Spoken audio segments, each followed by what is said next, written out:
Ce vendredi 14 avril, Maureen, Hervé et Natacha sont éliminés du tournoi des Maestros de N'oubliez pas les paroles après plusieurs petites erreurs. Maureen s'est longuement confiée sur cette fin de partie, qui pourrait être la dernière pour elle.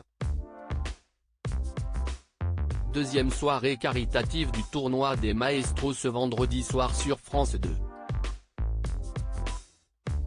6 candidats emblématiques de N'oubliez pas les paroles ont joué pour remporter jusqu'à 100 000 € au profit de l'ARSLA, association œuvrant pour la recherche sur la maladie de Charcot.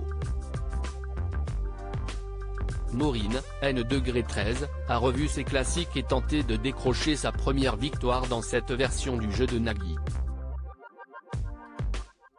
Épaulée par Hervé, N°6, et Natacha N°15, la 13e plus grande gagnante de l'émission et ses coéquipiers ont été malmenés par les nouvelles règles de la compétition.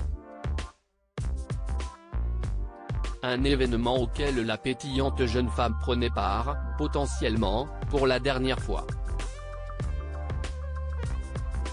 Quand vient notre tour, il y a plus de pression que quand on joue seul, estime la maestro Télé Loisirs. FR, comment avez-vous abordé votre retour dans le tournoi? Maureen, plus détendu que les autres années parce que c'est quand même le 4e tournoi que je fais.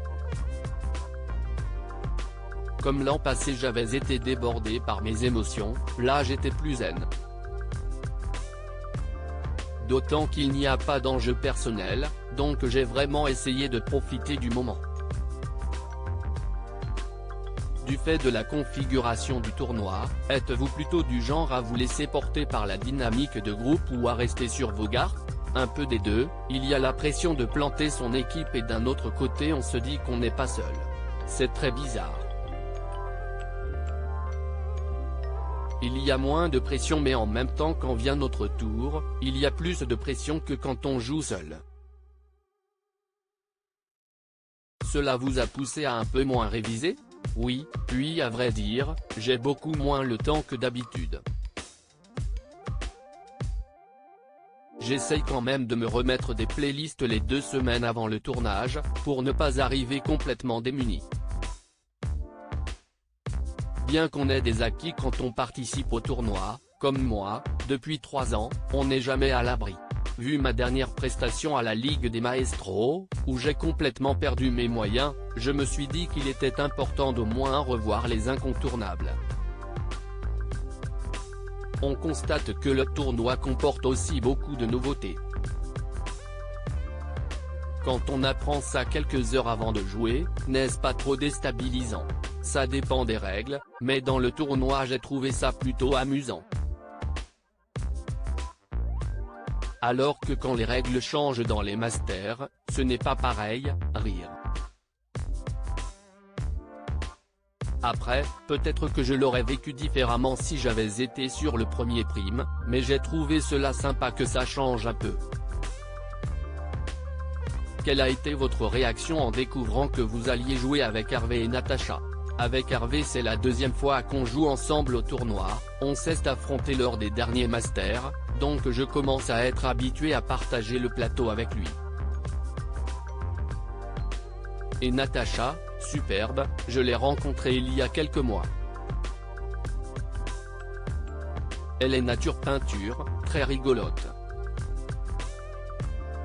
C'était super agréable de jouer avec eux. Comment vous êtes-vous senti pendant cette soirée de jeu? Presque comme à la maison, rire. J'ai essayé de profiter du plateau un maximum. J'ai joué contre Caroline, N°2, qui est une bonne amie dans la vie courante donc c'était cool. Par contre, je ne suis pas tombé sur les chansons que je voulais, je les connaissais mais pas sur le bout des doigts. Je n'ai pas joué comme si c'était mon dernier tournoi, même si je l'avais quand même en tête.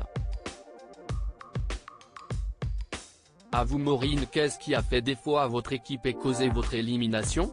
Avec Natacha, on a mis pas mal de pression sur Hervé pour la 2e épreuve, choisir une même chanson en pariant sur le nombre de mots qu'il va trouver, N. D.L.R. Le pauvre. Il a accepté un peu la mort dans l'âme, il n'avait pas forcément envie de le faire. Il a été un petit peu déstabilisé par ça, et en plus c'était une chanson qu'il n'avait pas revue depuis un petit moment, Cézanne de France Gall, N. D.L.R. Puis sur la fin, on avait encore une chance de gagner, si on finissait une autre même chanson, mais il y a eu un petit bug dans le cerveau, ce qui peut arriver à tout le monde.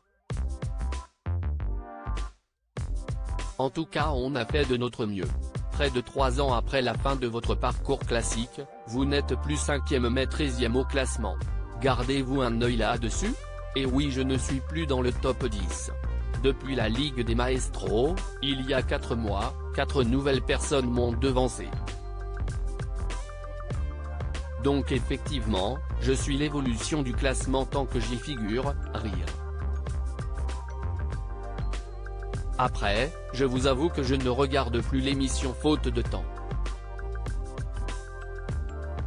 Est-ce difficile de se dire que c'est peut-être votre dernier tournoi? C'est marrant parce que je l'ai dit en coulisses. Je n'ai pas joué comme si c'était le dernier, même si je l'avais quand même en tête. Cette émission m'a permis de vivre tellement de belles expériences. Redoutez-vous que tout s'arrête? Ça va s'arrêter à un moment malheureusement, mais je ne le redoute pas. Je ne l'attends pas non plus impatiemment. Dans tous les cas, je pense que ce sera très émouvant. Quels sont vos projets? J'ai repris une formation en naturopathie depuis le début de l'année.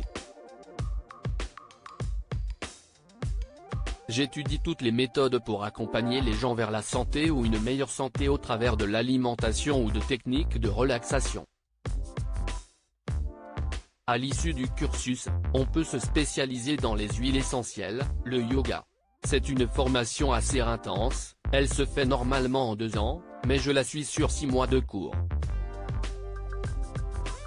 À lire aussi, c'est peut-être mon dernier tournoi. Comment Maureen, 13e meilleure candidate, prépare l'après. N'oubliez pas les paroles.